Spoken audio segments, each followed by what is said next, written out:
감사합니다. 오늘은 2021년 12달 중에 52번째 마지막 주일 2부 예배로 우리가 하나님께 드리게 됐습니다. 코로나로 힘든 시기에 정말 하나님의 은혜로 여기까지 왔습니다. 우리 성도들 코로나에 확진되지 않고 52번째 주일을 쉬지 않고 예배 드릴 수 있도록 인도해 주신 하나님께 영광을 돌려드리고 또 건강하게 1부, 2부, 3부 그리고 4부 예배까지 건강한 모습으로 여러분들이 예배 드릴 수 있게 된 것 하나님의 은혜요, 하나님의 복인 줄로 믿으시기를 축복합니다. 새해에도 하나님께서 우리 생명 부르실 그때까지 영과 육이 강건하시고 가정과 하시는 사업이 잘 되시고 하나님께 영광을 돌려드리고 여러분의 자손 만대의 신앙의 유업을 이어가기를 예수님 이름으로 축복합니다. 프랑스의 국립미술전문학교에 여러 번 응시를 했는데 자꾸 떨어진 사람이 있습니다. 낙방만 거둬받은 소년이 경제적인 어려움, 낙방하고 또 낙방하는데 1년, 2년 세월을 지나면 경제적인 어려움이 올 수밖에 없습니다. 그런데다가 뜻하지 않게 형제 중에 누이가 있었는데 누이가 갑자기 세상을 떠나게 됩니다. 이 일로 말미암아 자신에게 우울한 시기를 보낼 수밖에 없게 됐는데 그 사람의 이름이 누구냐? 오기스트 르네 로댕이라는 사람입니다. 생활고에 시달리다가 그는 호구책으로 일을 해야 되겠다라고 일을 시작한 게 은세공으로 은세공 기술을 배우고 그 일을 하게 됐습니다. 배울 때 열심히 배우고 먹고 살기 위해서 열심히 사장님이 시키는 대로 했습니다. 즉 자신의 작품이나 자신의 생각에는 관심이 없었습니다. 그런데 옆에 같이 세공을 배운 동료가 이렇게 말합니다. 눈에 보이는 나뭇잎, 한 해가 지나면 떨어지는 나뭇잎, 이것만 만들지 말고 네 속에, 네 마음 속에 생각해서 만들어봐라. 즉 작품을 만들어봐라 이 말이지요. 그 충고를 받는 순간 로댕은 충격을 받습니다. 내가 은세공을 하지만 지금까지 생각 없이 했구나. 그래, 이제는 생각을 가지고 하자. 그때까지 생각하지도 못하고 무엇을 위해 살아야 되는지 꿈도 없었던 이 젊은이가 비로소 자기 속의 내면을 들여다봅니다. 내 마음, 내 마음으로 들어가서, 여러분 내 마음 봅니까? 여러분 내 마음 보이십니까? 여러분의 자신의 마음이 보이십니까? 마음에 뭘 품고 있는지, 뭘 생각하고 있는지, 뭐가 담겨 있는지 보이십니까? 로댕은 그때부터 자기 마음을 들여다보고 자기 마음에 있는 것을 만들고 싶었습니다. 하루 이틀, 1년, 2년, 10년, 20년 세월이 지나고 자그마치 24년 만에 마침내 세계적인 작품이 되는 작품을 만들어냈습니다. 작품은 한 번 생각했다고 나오는 게 아니에요. 1년 지났다고 나오는 게 아니에요. 24년의 세월이 지나고 불후의 명작, 생각하는 사람, 이것을 만들어냈습니다. 로댕의 생각하는 사람, 이 말입니다. 무엇을 보고 무엇을 따라 사느냐가 우리 인생을 결정합니다. 내 인생을 결정합니다. 오늘 한 걸음에만 집중하다 보면 이리저리 삐뚤 발걸음이 바를 수가 없습니다. 운전을 처음 배운 사람에게 왜 운전하면 두렵고 겁이 나느냐? 운전대를 딱 잡고 앉으면 목적지가 있습니다. 가야 될 목적지가 있잖아요. 목적지를 보고 길을 저 멀리 쳐다보면 돼. 그리고 방향을 전환하려면 백밀러를 보고. 그러면 운전 사고 날 일이 잘 없습니다. 물론 요사이는 나는 잘해도 상대방 음주나 마약이나 뭐 등등 차량이 또 뭐 이상이 생겨가지고 과속이 생기는 이런 사고 참 많이 일어납니다. 그런데 운전을 대부분 하는 사람은 운전대 앉으면 본넷도 봐라 앞에 쳐다보면 그 사람은 분명히 사고 나게 돼 있습니다. 삐뚤삐뚤 갈 수밖에 없어요. 멀리 쳐다보고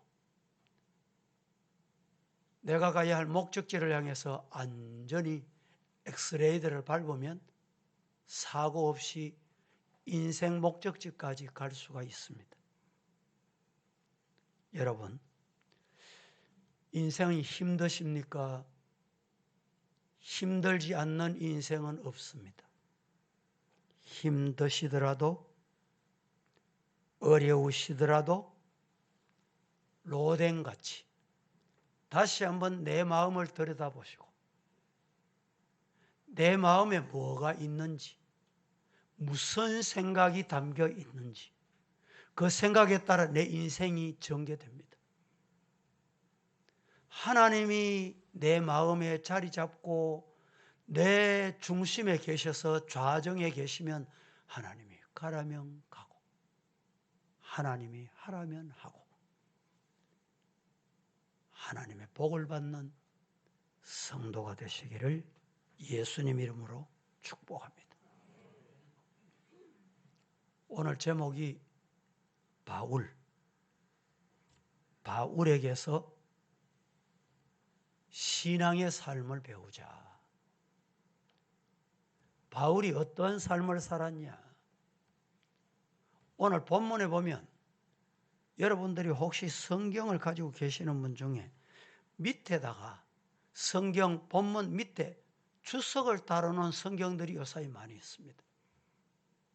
그 주석의 밑에 한번 보세요. 바울이 두려워하지 않는 거에 하나 있었어요.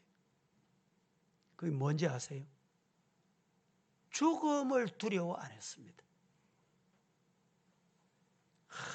죽을까 봐. 여러분 비행기 타보세요. 비행기 타면 가다가 비포장도로 같은 비행기가 이상 기류를 만나가지고 흔들리면 거기 탑승들이 다 숨을 죽이고 혹시 죽을까봐 떨어질까봐 옆에 앉은 사람 제가 이래 때로는 보면 팔걸이를 꼭 잡고 힘을 꽉 주고, 내가 팔걸이 잡고 힘을 주면 사고 안 날 것 같습니까? 비행기도 여러분, 아이고 이 비행기 가다가 떨어지면 내가 죽지, 염려할 게 없습니다. 확률로 볼 때 비행기 사고 확률이 여러분들이 자동차를 운전해서 평생 가다가 사고 나서 접촉사고가 나서 사고 생기는 확률보다 적습니다. 언제 조심해야 되느냐? 비행기는 이륙할 때 5분, 착륙할 때 5분, 그때가 제일 위험합니다. 이륙을 하고 나면 모든 게 자동화 시스템이 되어 있기 때문에 비행기가 떨어질 일이 없습니다. 사고 날 일이 없어요. 이륙할 때 기장이 조작을 합니다. 착륙할 때 기장이 조작을 해요. 그때 실수로 때로는 사고 나는 경우가 혹 있습니다. 오래전에 아시아나 비행기가 저 목포에서 구름이 안개가 끼어 있는데 착륙하다가 앞이 안 보이니까 산에다가 갖다 박았어요. 왜 그러냐? 기장의 실수, 대부분 기장의 실수예요. 그런데 이륙을 하고 나면 사고 날 확률이 잘 없습니다. 혹 이상기류를 만나면 그 이상기류가 잘 지나가리라. 이상기류도 오래 가지 않습니다. 그러니까 바울이 일생을 살면서 죽을까 봐 내가 죽음을 두려워하지 않았어요. 제가 말씀드리잖아요. 사고 나도 안 죽고, 암 걸려도 안 죽고, 병 걸려도, 지금 코로나 때문에 죽을까 봐 겁나는 분 있습니까? 코로나 와도 안 죽습니다. 언제 죽느냐?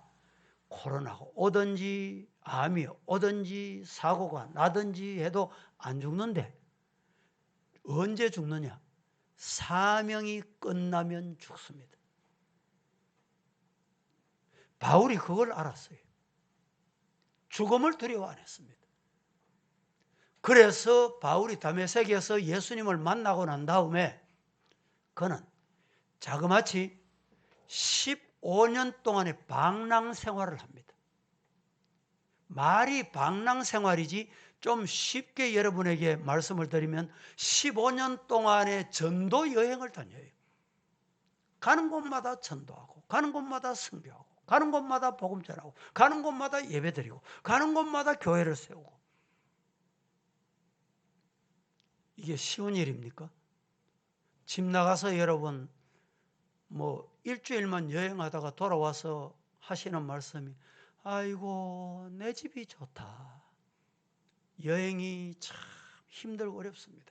그런데 여행 목적을 가지고 가는 것도 힘들고 어려운데 바울은 가도 오라는 데도 없고 영접하는 사람도 없고 갈 자리도 없어요. 그래도 갔습니다. 왜? 저 인간 보니까 불쌍하구나. 예수 모르니까 너무너무 불쌍해. 자기가 예수님을 영접하고 난 다음에 예수 모르는 사람만큼 불쌍한 사람, 예수 믿지 않는 사람만큼 불쌍한 사람 세상에 없다. 그래서 끊임없이 가는 곳마다 자그마치 15년. 생각해 보세요, 여러분. 요사이 선교사들도 선교사 가지만 과거에는 선교로 가면 죽어서 오는 줄로 알았습니다. 왜 그랬습니까? 교통수단이 안 되고 어느 수단이 안 되니까 전화가 됩니까? 환경을 알 수 있습니다. 그러니까 선교사 파송하면 죽는 줄 알았어요. 요사이는 안 그렇습니다. 교통이 얼마나 좋습니까? 1년 지나면 2년 지나면 3년 지나면 건강검진, 한국에 보험이 잘 돼 있기 때문에 건강검진 받으러 오고, 가족 때문에 오고, 교회 방문 때문에 오고, 선교 보고 때문에 오고 이렇습니다. 그런데 바울은 15년 동안에 방랑 생활을 한 거예요.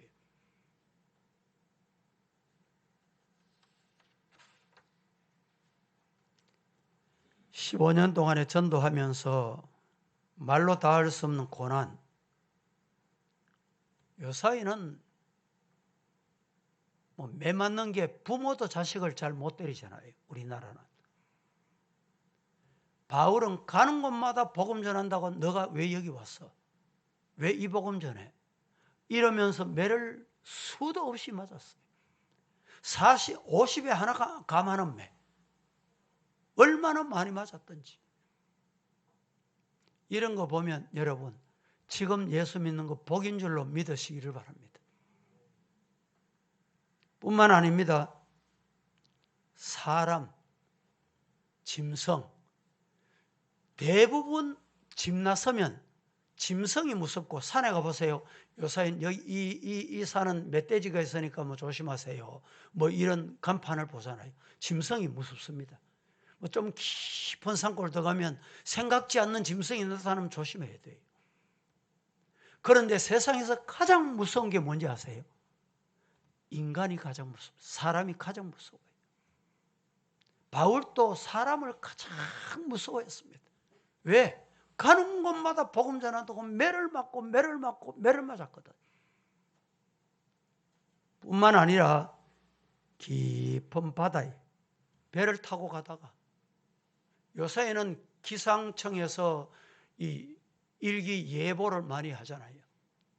어떤 경우는 일기예보가 안 맞아가지고 일기를 중계한다 뭐 이렇게 비아냥거리는 경우도 있는데, 그때는 일기예보, 일기 뭐 중계 자체가 없는 거예요. 그러니까 무조건 배를 타고 가다가 보니까 배가 파손이 되고 얼마나 위험합니까? 여러분 배를 한번 타보셨습니까? 제 친구 목사님 중에 오래전입니다만 부산에서 일본을 갔던 것 같아요. 부산에서 배를 타고 일본을 갔는데 갈 때는 재미있었대요. 그런데 돌아와서 제가 어느 날 만났는데 남 목사 절대 배 타지 말아라. 배 타지. 왜? 배 타고 무슨 일이 있었냐? 죽다가 살았다는 거예요.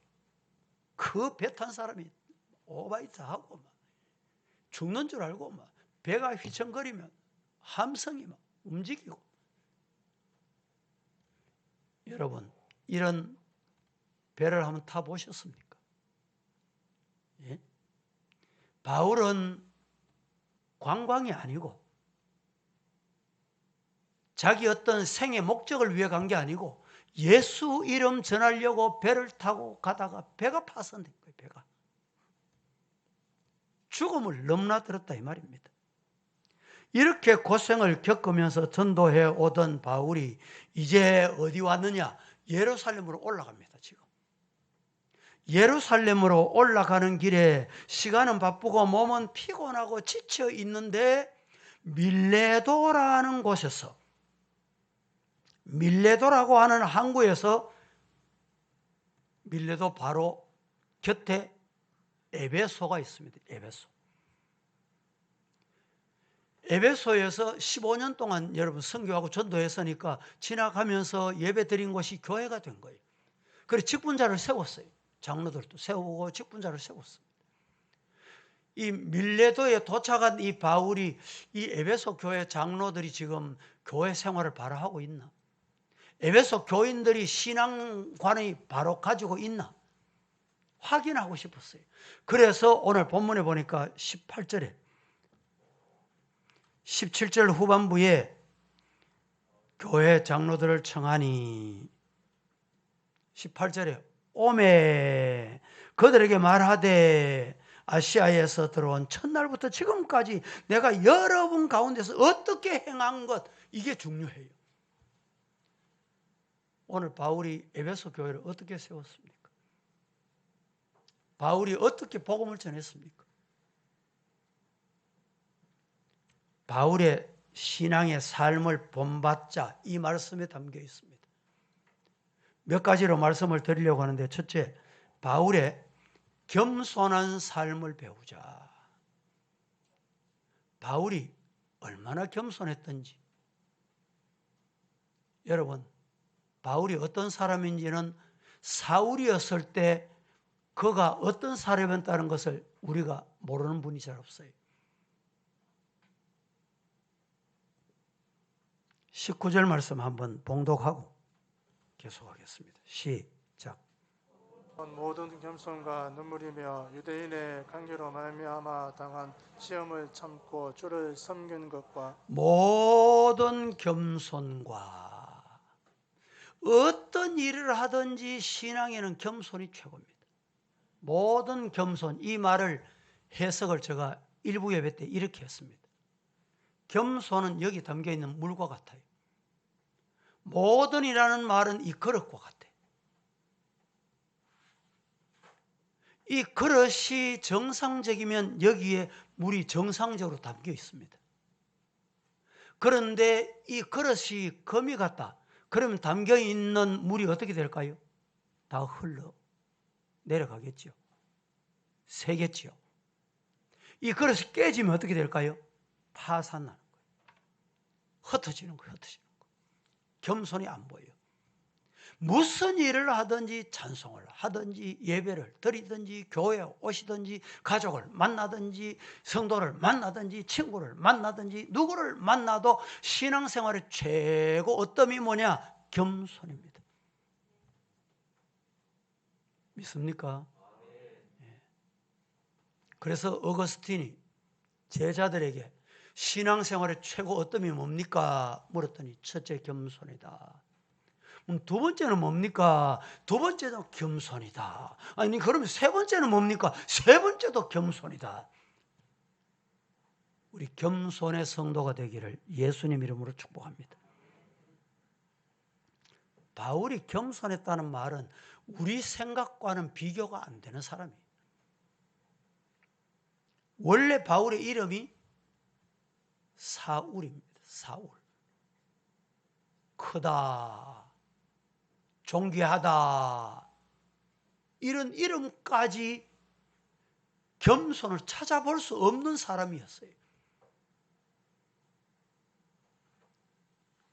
선민 중에 히브리 민족, 그 중에서도 가장 양반 가문의 베냐민 지파, 그는 시골 사람이 아니라 길리기아 다소 사람, 철학의 도시에서 철학을 공부한 사람이에요. 이스라엘 가장 유명한 선생이었던 가말리엘 문화의 수제자였습니다. 그는 바리새인으로서 정통 교파 교인이었습니다. 정통파, 쉽게 말해 바리새 정통파. 또 그에게는 로마 시민권이 있었습니다. 요사이는 뭐 미국 시민권이지만 그 당시만 해도 로마 시민권. 성경이 기록할 때는 유대인, 히브리 민족. 이 역사가 흐르면서 여러분, 로마가 지금 어디 있습니까? 세상에 시민권은 없어집니다. 지금은 미국 시민권 이러는데 뭐 역사학자들이 지금의 미국의 패권, 미국의 힘, 이것은 100년은 갈 기다. 이렇게 예언하고 전망하는 사람들이 많습니다. 그런데 제가 생각할 때는 100년을 가든 101년을 가든 언젠가는 미국의 패권도 끝날 날이 있다. 왜? 이 세상의 권력은 오래가지 않습니다. 하나님이 거두어 가시는 거예요. 한때 보세요. 소련이 이 북한 공산주의가 소련에서 왔잖아요. 왜 소련이 패망했습니까? 하나님이 그렇게 하신 거예요. 그래서 나라를 다 나누고 쪼개지도록 하나님 만드신 거예요. 그 잔재가 남아 있어서 지금도 선교사들이 선교하기 어려운 곳이 이 소련에서 나누어진 스탄이라고 이름이 붙은 나라들입니다. 파키스탄, 우즈베키스탄, 이 스탄 나라는 주로 보면 이 이슬람 국가입니다. 이슬람 국가 복음 전하기 참 어렵습니다. 그런데 바울에게는 자신의 명예 어느 정도였느냐? 요사이는 우리나라가 뭐 대통령 흉도 보고 뭐 시장 흉도 보고 뭐 이렇게 하지만 그 당시에는 이 권력 앞에 아무나 말 한마디, 뭐 여러분 기억하십니까? 우리나라 뭐 독재 정권 때 저 친구 중에도 그때 잡혀가서 어디 갔냐? 앞산에 잡혀갔어요. 사람이 앞산에 갔다 오더니만은 사람이 멍해진 거 있죠.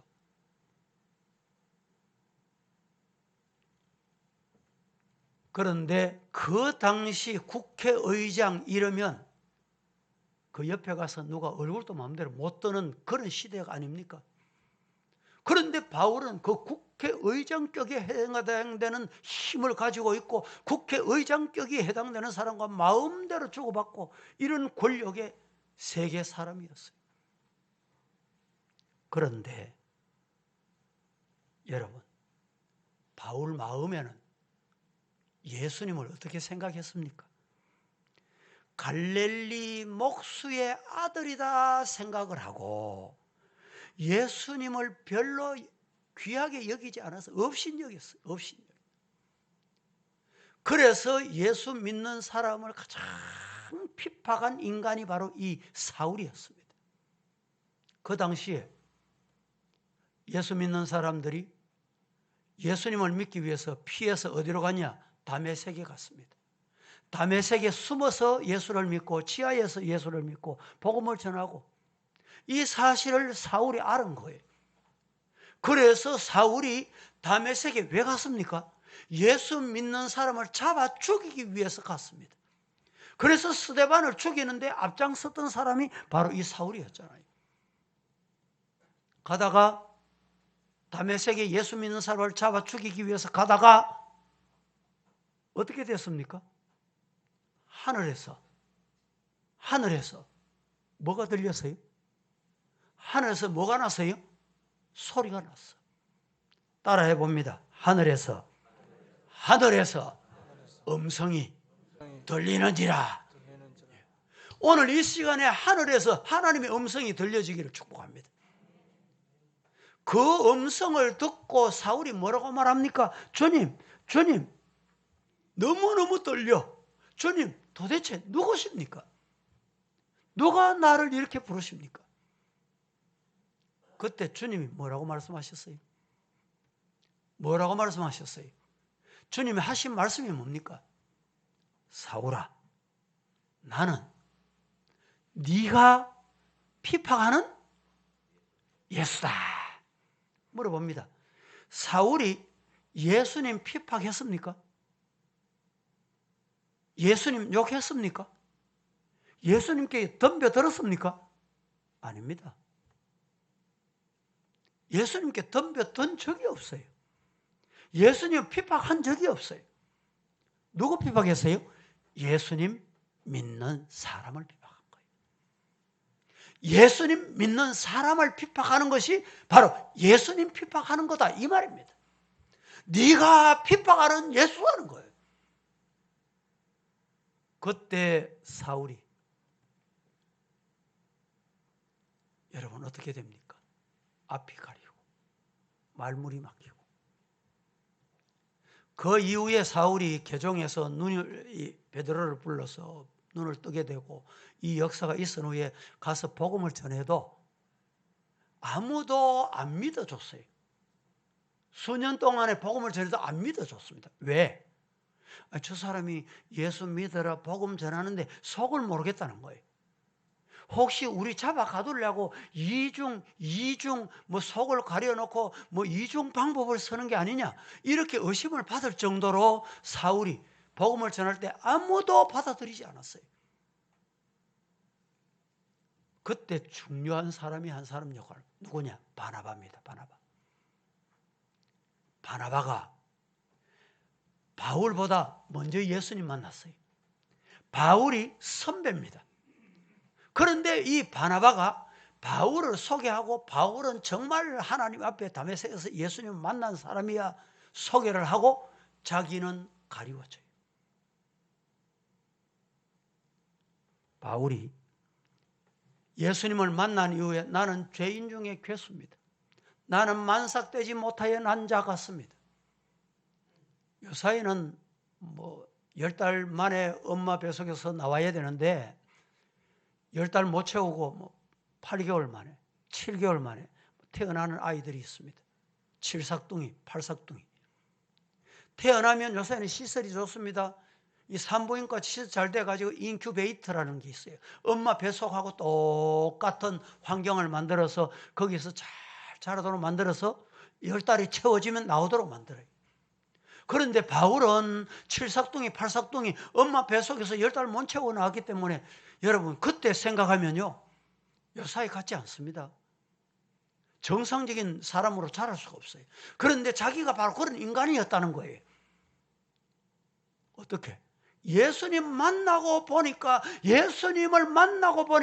내같이 죄인이 없구나. 예수님을 만나고 보니까 내 같은 인간이 없구나. 이런 은혜가 저와 여러분에게 임하기를 주님 이름으로 축복합니다. 예수님 만나면 내가 가장 죄인이에요. 예수님 만나면 예수님 만난 그 사람이 가장 죄인인 거예요. 여러분, 예수님 만나시기를 예수님 이름으로 축복합니다. 두 번째, 바울의 삶을 배우자고 말씀을 했는데 첫 번째는 바울의 겸손. 바울 여러분 가지고 있는 그 겸손은 우리가 못 따라갑니다. 두 번째는 바울의 눈물의 삶을 배우자. 눈물의 신앙을 배우자. 바울의 눈물의 삶을 배우고 눈물의 신앙을 배워야 합니다.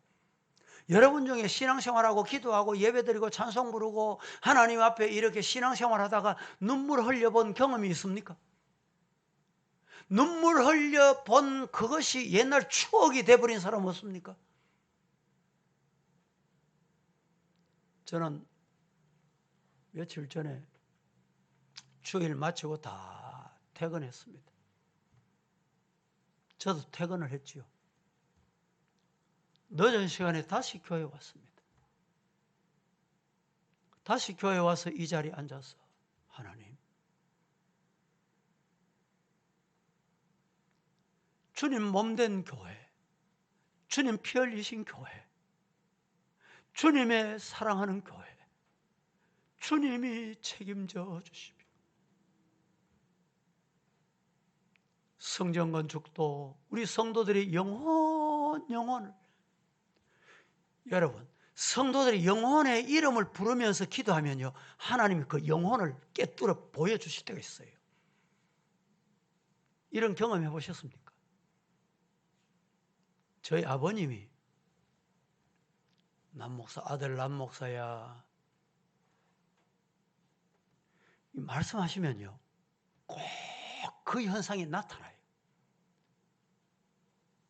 저도 저희 아버님이지만은 아버님 영적으로 깨끗하고 맑고 그래서 기도하시면 하나님이 보여주시는 거예요. 젊은 날에는 저희 아버님이 젊은 날에는 참 부흥회도 많이 하시고 기도 참 많이 하시고 요 사이도 몸이 불편하신데도 얼마나 기도를 많이 하시는지. 성도 여러분, 혹시 여러분들이 평생 신앙생활 하시는데 하나님 앞에 단 한 방울의 눈물이라도 흘려보신 적이 있습니까? 하나님이 그 눈물을 가장 귀하게 보십니다. 말씀을 듣다가 찬송 부르다가 눈물을 흘려볼 수 있는 신앙의 은혜가 있기를 주님 이름으로 축복합니다. 생각해 보세요. 바울이 흘린 눈물 영접하는 사람이 있습니까? 오르는 사람이 있습니까? 먹을 것을 주는 사람이 있습니까? 매를 맞고 배가 파손되고 죽음의 고통 산을 넘고 눈물 없이 신앙생활을 못합니다. 여러분 목회 눈물 없이 할 수 있는 게 아닙니다. 교회 목회하는 게 눈물 없이 할 수 있는 게 아닙니다.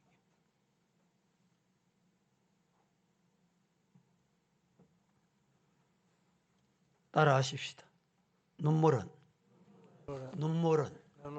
가슴이 뜨거워야 된다. 눈물이 그냥 납니까? 여기에 물을 담아서 불을 데폈습니다. 스위치를 올렸어요. 10도, 20도. 요 사이는 이 물을 데피면 물이 몇 도다, 지금 상태가 100도 됐습니다. 이 상태까지 다 알려주잖아요. 100도다 이러면 눈물이 흘러나와요. 100도가 더 넘으면 눈물이 나온다니까.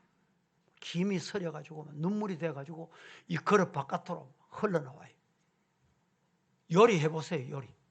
요리하면 이 요리가 뜨거워지고 불이 가면 이 물이 흘러나와요. 눈물이 흘러나와요. 눈물이 언제 나는지 압니까? 마음이 뜨거워야 돼요. 마음이 언제 뜨거운지 아십니까? 어떻게 뜨거워지는지 아세요? 성령이 임하면 마음이 뜨거워집니다. 성령이 임하기를 주님 이름으로 축복합니다. 여러분의 마음이 뜨거워지기를 주님 이름으로 축복합니다. 말씀이 임하면, 말씀이 살아있으면, 말씀이 마음에 요동치면 눈물이 나오게 돼 있어요. 눈물이.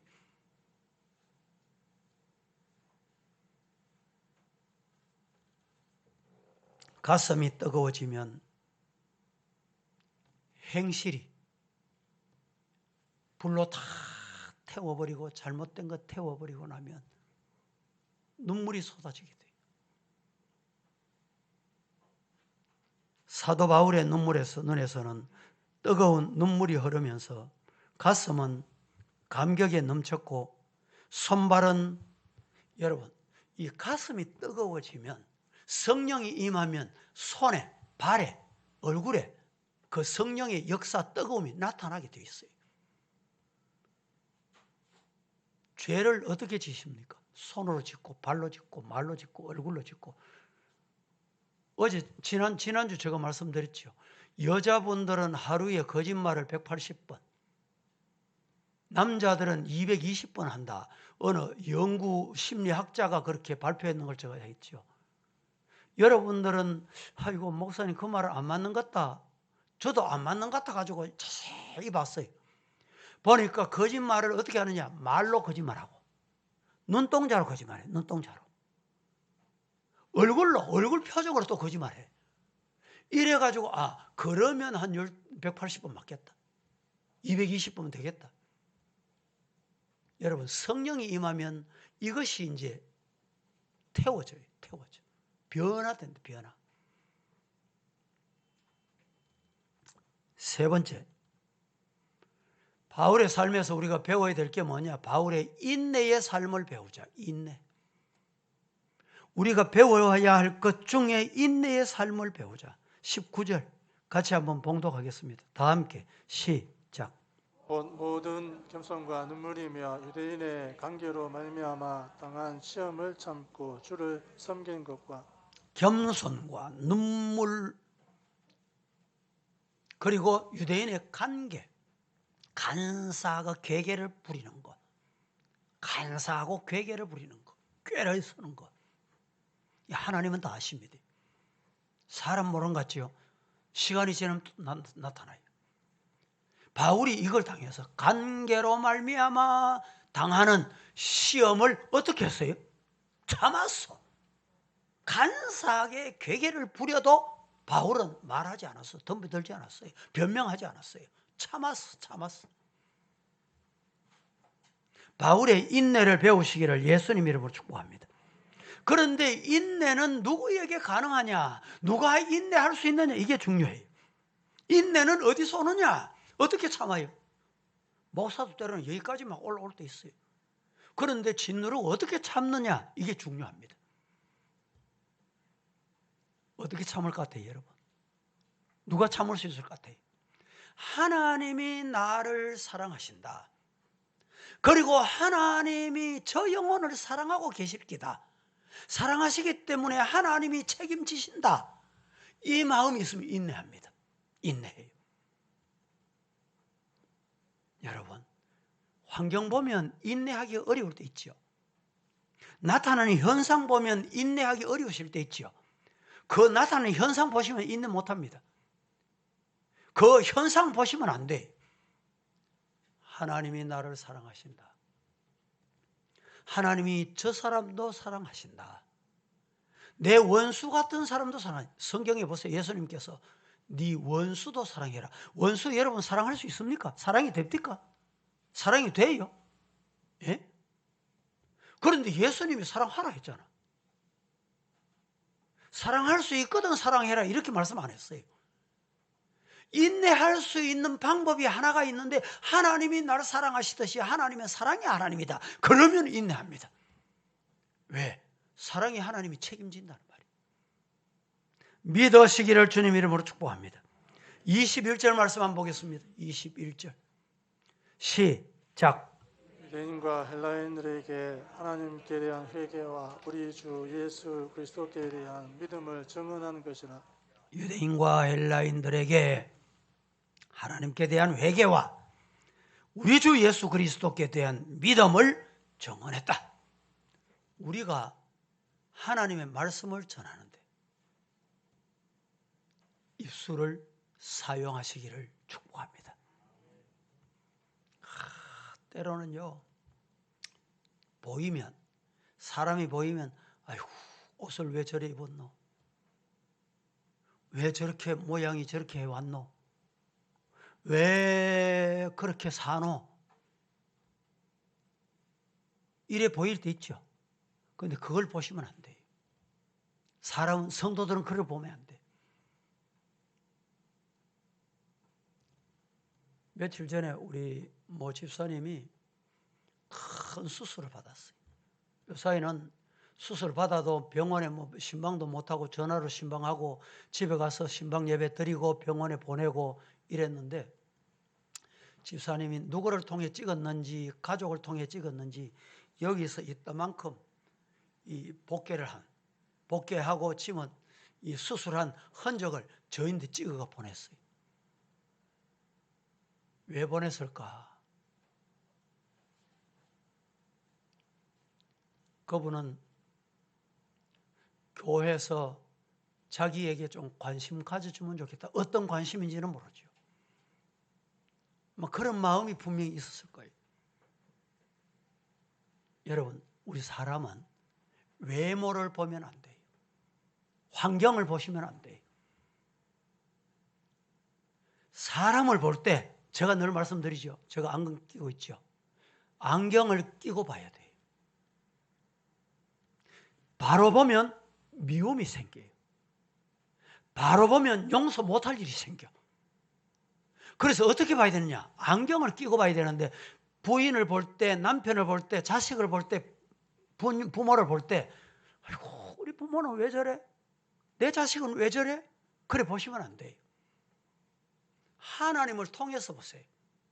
하나님이 보시는 안경을 끼고 하나님 통해서 사람을 보고 하나님 통해서 인간을 보고 하나님 통해서 자식을 보고 하나님 통해서 부모를 보고 하나님 통해서 목사를 보세요. 하나님 통해서 성도를 보세요. 그러면 하나님이 보시는 그 모양이 내게 보이게 돼 있어요. 믿습니까? 이게 신앙생활이에요. 여러분 오늘까지 신앙생활 어떻게 했습니까? 인내하셨습니까? 잘 하셨습니다. 혹시 인내하지 못하고 계십니까? 이 말씀 앞에서 아멘, 인내의 인간, 인내의 사람, 인내의 바울을 닮아가게 하옵소서 기도하시기를 주님 이름 축복합니다.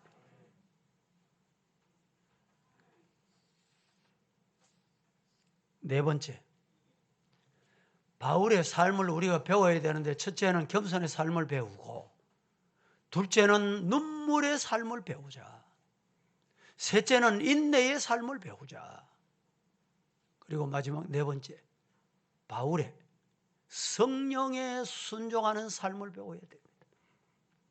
바울은 성령의 매임을 받아 성령이 하라면 하고 가라면 가고 앉으라면 앉고 성령의 매임을 받아 성령에 순종한 사람이에요. 여러분, 신앙생활은 순종이다. 시작. 신앙생활은 순종이다. 예. 순종이 없으면 제 아무리 신앙생활 잘하는 것 같지만은 짝퉁이에요, 짝퉁. 요사이 가짜 뉴스가 많다. 유튜브에 가짜 뉴스 많다 이래. 가짜 신앙이에요. 뭐가 없으면? 순종이 없으면.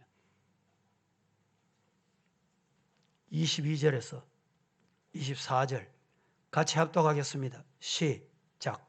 보라, 이제 나는 성령에 매여 예루살렘으로 가는데 거기서 무슨 일을 당하려는지 알지 못하노라.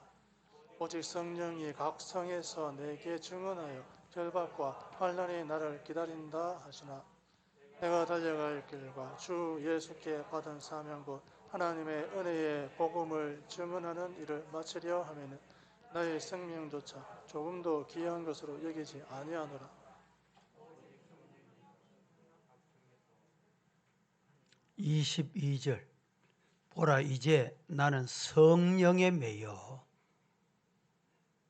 예루살렘으로 가는데, 자기는 여러분 예루살렘에 가면 어떻게 된다는 거 훤히 알거든. 쉽게 말하면 인간적으로는 안 가고 싶어. 사람의 생각으로 안 가고 싶어. 그런데 성령에 매여 예루살렘으로 가는데 거기서 지금 무슨 일이 일어날는지, 무슨 일을 당할는지, 무슨 고통을 받을는지, 어떤 핍박을 받을는지 몰라. 23절. 그래서 오직 성령이 각 성에서 내게 정언하여 결박과 환난이 나를 기다린다 말씀한다. 그러나 나는 달려갈 길과 주 예수님께 받은 사명, 곧 하나님의 은혜의 복음을 전거하는 일을 마치려 하면 내 생명 죽음이 와도 목에 칼이 뚫어도 나는 안 무섭다, 간다, 이 말입니다. 무슨 말입니까? 성령이 가라니까 간다. 이 뭐예요? 순종하는 거예요. 기도하겠습니다. 거룩하신 하나님, 오늘 또 어지럽고 혼탁한 세상, 저희들 하나님 앞에 나와서